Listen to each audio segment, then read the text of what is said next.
Kolda bu nekk sa ginnaaw bu lay alimenter pour nga gën a cong bi gën a metti. man politique kenn laay gis nga tudd ko. ci plateau ma dal sa kaw. kenn la tudd mooy Macky Sall. moom daal ngay def défense am. moom la kenn tudd te ko xam nga nit boo ko xasee bëgg. nu mu mel ak nu mu kii ak da nga koy bëggaale. kenn ngay tudd ci plateau nga toog nga ne Macky Sall nangam ma ne la nangam. kon beneen leader politique fokkul sama bët te leader politique du tax ma dal ci beneen leader politique ku dul Macky Sall loolu sax warul am dans les normes loolu warul am mais dama koy nangu mën na nekk défaut ci man mën na nekk. waaw loolu tamit bon. waaye boo ëpp tamit ak kii Mame Boye Diao laa njëkk a rëkkal Mame Boye la ñuy bëgg a wax moom laa njëkk a rëkkal. waaw dama bañoon tudd turam tax am na ñu ne Mame Boye moo nekk si ginnaaw parce que benn booy bi si moom la bokk. ma ne moom laa njëkk a taxaw seen TV. dal ci kawam. bu mu ànd ak Sonko.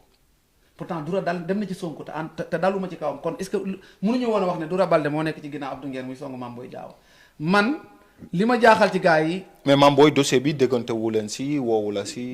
barke borom Touba musuñu cee ngi sax yàgg musuñu cee ngaan man ak moom. pourtant bi ma demee Kolda dem naa këram jaar fa ziar ko ànd ak vie dem mais musuñu cee yëy yàgg te boobu dàq guñ sax vie. non après la am. après bi ñëwee la ñëw ñu doo koo dàq. kon man ni yooyu néewuma ci ay règlement de compte yóbbante nit déedéet président Macky Sall mi nga xam ne moom laa gëm ci politique moom laa bëgg sax nii di wax ne dama ko bëgg su ma waxoon ne ma booy dafa am kii dafa waxal ma dama ko man loolu du ma ko def parce que musuma ko defal kenn. donc doo jël commande wala xeexu jàmbur doo ko jël. néew di doole. néew doole ja ñii rek fekk nit liggéeyam mais comp yooyu moom nekkoo si nit liggéeyam nga dàq ko ci liggéeyam di ko jaay doole. defal naa ko ku ne wala jàpp ni tëj ko ci kaso bi di ko jaay doole. man loolu moom sama xol mënu ko supporter sama xol mënu ko nangu. wala jàpp yoon ci mais yii ñuy def daal li am sens ba am sens Cheikh Anta mooy. Doura na jël booy ñu dem. yow daal loolu mooy seule interpellation bi ñu koy def mais est-ce que am na ñuy dox si loolu. ginnaaw différence yi am na ñu ciy dox moom wax dëgg yàlla am na ñu ciy dox di ciy dox wax ay tànk jàmm. wax ju rafet di ci wax ju rafet. parce que dox ci moo tax mu mën a recevoir Edouard. mooy kenn ki si ñeneen ñu dox mu mën ko recevoir léegi nag. ñi ciy dox di ci nañ continuer dox tànki jàmm rek man. mais yow essayé nga contacter ko d'une manière directe par rapport ak le cas aussi il le faut su fekkee ni yow li la ñor si wax ji mooy ñële jëlaat seen emploi amul benn coloration politique bu ñu si nekk wala ay attaques personnelles ngeen nekk Kolda mu nekk Kolda ngeen bëgg a déplacer débat bi. lu tax jëmoo ko woo. Cheikh waaw est-ce que xam nga ne tànki dox tànki jàmm sax daanaka yabel la c'est-à-dire que lu warut a am moo am. waaw mais ginnaaw bi mu amee indi si mais yow nan noo may tooñee jël samay àq ak samay yelleef tooñ ma ba pare ne ma léegi kaay ñu négocier maanaam c'est-à-dire que. non mais pas négocier mais rectifier affaire bi mu rafet. mais moo ko war a def sax.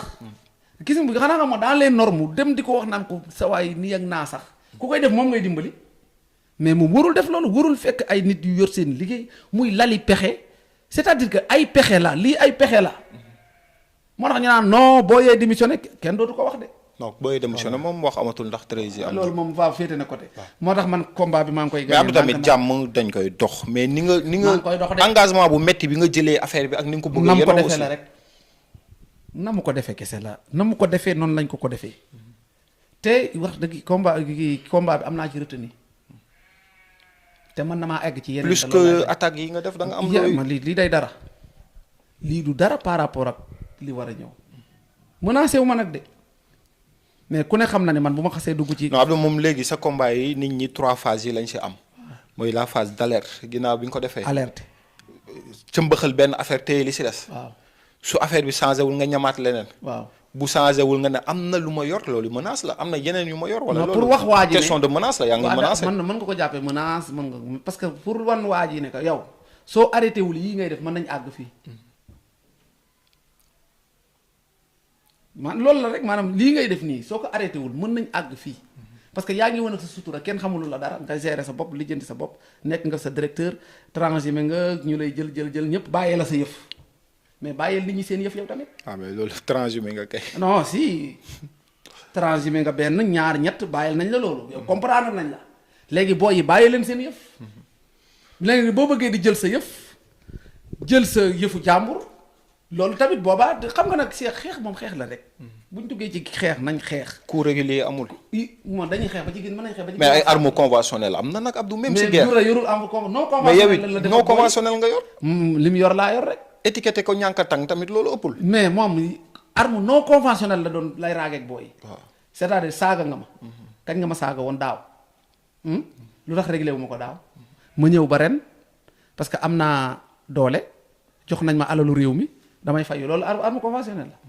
seex nañu waxante dëgg. loolu léegi yow tamit. loolu kay dafa dépassé non xam nga loolu dépassé foog ñu utal ko tur. suñu doole ñun ñii ñëpp suñu doole. foog ñu utal la Balde yor di ci duuma booy. foog ñu utal ko tur léegi kooku boo waree jàkkaarloo moom tam yor doole réew mi. yow da ngay wuti ay arme non conventionnelle arme yoo xam ne da ngay for rek dóor xeexu gumba lay doon da ngay for xëpp for dóor lu mën a xew moom ñaar moo mën a am mais ay dégâts collatéraux la lu ci mën a am collatéraux ba du am lu ci mën a am moom moo xam parce que moo jël suñu alal doole réew c'est ñuy manifesté wu suñuy jàkkaarloog état bi di manifesté wu lu ñuy def dañuy utiliser ay armes non conventionnelles toj fii luñ jàpp ci daal fii tilimal parce que loolu rek lañ am ñoom donte du yoon de mais loolu lañ am pour état dellu ginnaaw ci li mu bëgg a def léegi ñun ñi tamit nga xam ne ay lanceur d'alerte lañ ay alerte li ñu mën a def mooy soit nga def erreur ñu ne la alerte gis nga bi ma defee vidéo bi alerte warutoon jël lettre yi di ko divulguer. mais baatu alerte bi est-ce que mënoo ko woon dindi nga defoon fa sensibilisation. non alerte.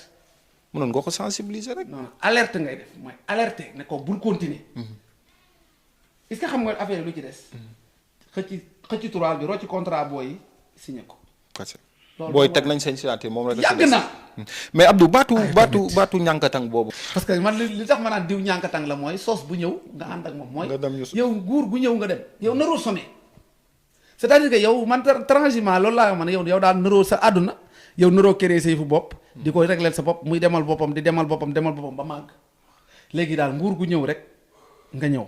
soos bu daanoo nga bàyyi. xoolal dem toog ne dajale sa gétt gi ñëw soo demee buubaat leen. ne leen nañ yow xoolal militant Doura yi li ñuy daj. xoolal li ñuy daj maanaam.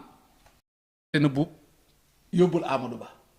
ñu ne wiiw Amadou falawul Doura reculer Sonko ñëw ne day laaj majorité Amadou Ba même Amadou Ba tamit di laaj Doura ne fa ñukk Amadou Ba buubaat gétt gi ñëw ne militant yi waaw ñëw naan ne Sonko ñi ngi nii kol daal la leen jébbale ñu naan Sonko ba Sonko am député mu jékki-jékki Sonko ak Jomaay def nii Jomaay kiiraayu Sonko def ne mu buubaat nga xool nañ ko buubaat leen ñëwaat ne Jomaay leen noonu la leen di buubaate dem léegi nag militant yi mu àndal nag ñu fidèle lañ man parce que man leen du ma ko nangu de man kay da nga may buub ñu dem fee ñu yam fa doo buuse waat waaye roñu mel ne xorondom loolu kenn du ko nangu boo yii nag mu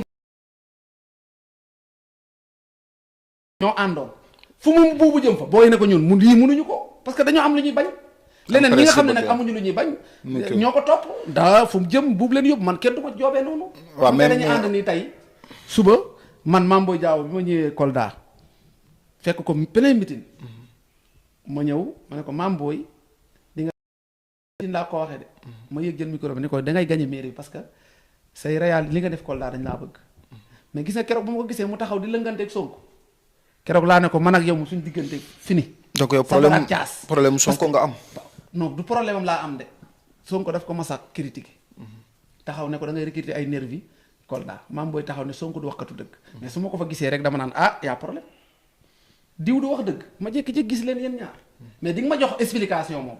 mais Abdou nit ñi tamit ànd ñu pour di xeex chaque jour di xuloo chaque jour. waaw loolu politiciens ñoom mën nañ ko. mais même dans la vie courante. mën nga xuloog nit suba ngeen jubóo loolu mooy ànd. tey bu ma xuloog Cheikh Mbacke. nga ñëw ne ma lu tax ngay ànd ak Cheikh Mbacke naa la jox raison yi tax. dinaa ne la Cheikh mii kat sama waay la lii dañoo réeroo woon ci léegi lii moom regretté na ko mais man yëgaguma fu Sonko regretté loolu mu def. donc loolu moo tax. léegi ànd bi day mel ne ñoom ñoo ko fekki pour neexal ko. mais Abdou est-ce que du parfois tamit say analyse da ngay jum parce que en matière de politique un homme politique li lay permettre nga mën a survivre nekk benn immortel mooy base politique c'est-à-dire que soo liggéeyee ba fi nga dëkk nga am fa base politique ku munti ñëw da lay soxla c'est le cas de Ndoura peut-être dafa liggéey bu ko mën a permettre tey ñëpp war ko mën a soxla mais. bu transhumé wul kenn du ko jël. waaw mais nit ñi ñooy dem si moom. nit ña. peut-être homme politique yi ñooy dem seeti ko. yow nga toog looy créer ay parti kon. moom mbooloo mi nga yor loo ko bëgg a doy mbooleem transhumant ñaata nit lañ soxla nga am sa vision bopp ka man soxla nga ma dëgg la da nga ma bëgg a dénk lii soxla nga ma mais man dafa am ambition damaa bëgg nag génn léegi xool bu génnee léegi bëri fi boobu Diomaye daaw day toog rek mais ñàkk base politique am Kolda du loo koy bañal aussi xanaa. non am na fa base politique mais base politique Kolda dafa divisé wu Mame Boye am na Moussa Baldé kii nu sax am na kii da Abdoulaye Bibi Baldé xam nga ñoom comme du ko dañoo divisé wu. suñu demee élection da ngay gis kii am lii kii am lii kii am lii kii am lii. Dura am na fa benn cislaay parce que boo yu bari moom lañ àndal. il est généreux mën na leen dimbali di leen jàppale ci yéen ak lañ topp mais politiquement. transhumé rek lay def. mais Abdou yàq nañ ni sa attaque yi du lor ñee keesu Lonase bi pour ñu woo la. non xaalis su carte yàlla na ma ci yàlla musal. doo ko bu doon loolu ma dem liggéey ak waa Xbet. loolu kay nag na sa xel daal. bu doon loolu kay heure bi yaa ngi gis may Xbet comme ñëpp. tout à fait samay plateforme foo tourné ma wéeral la Xbet. mais man ñaanuma yàlla promouvoir ko ñaanuma yàlla def ko. te damay ñaan suñu borom su jóolee ba mënoon koo def yàlla wutal ma leneen. parce que nag ñi koy def tamit yedduma leen de parce que nag ñàkk pexe la am na sama benn xarit bu ma sa wax ne boo gisee yenn alliance yi boo ko gisee rek xam ne alliance ñàkk pexe la. alliance contre nature. waaw ñàkk pexe rek. te aussi moo gën sàcc tamit dëgg la. dem ca day tane dem sàcc. Abdou li ñu cëraloon si waxtu jeex na benn question peut-être booy yóbbaale même su fekkee nekkal woon si débat bi mooy la vente des cartes ak fameux tournée bi am ñu koy tuddee un tournée politique wala campagne daa mel ni waa ji mi ngi wéy di wane dooleem de. Sonko day communiquer. communication lay def moo tax jaayam carte yi ouvri bi fu muy dem woote ñu dajaloo ñëw fii wane ne maa ngi exister. mais bu ñu demee élection ba sànni carte ragal naa Sonko dina jooy de. mais est-ce que yaa ngi suivre évolution wu njaayum carte mi. carte yi dara. mais chiffres yi est-ce que yaa ngi koy xam. yaa ngi si dara amul chiffres yi ay chiffres yi kii la nii rek man ma gisee. objectif bi c'était 1 million. 1 million ñii de 100 000 cartes sax jaay ñu ko. non mais wax jee fi nekk rek baax na wax jee fi nekk rek te jaayum carte yi wax naa jomaay na ci teg bët xam nga balancement capitaux dafa yomb trop waxuma nag dañ koy def de mais na ci bàyyi xel rek sa waay affaire yi dafa. da nga njort ni jaayum carte yi rek jaayum carte yi.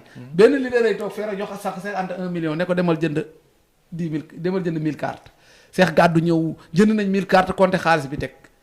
non mais non jaayum carte bi ni ñu koy jaayee c'est un peu spécial. c'est-à-dire que yow mënoo jëndal ñaar yow yow romb nañ ay jaaykatu carte fukki nit nga fa gis. Abdou ñu bàyyi la nga tàggatoo di lay gërëm di la sant. maa ngi gërëm ñi ngi faral ñi doon seetaan yëpp lépp lu ñu fi wax nag. liy jariñ askan bi la rek képp ko xam ne si tamit laal nañ la. xam ne tamit.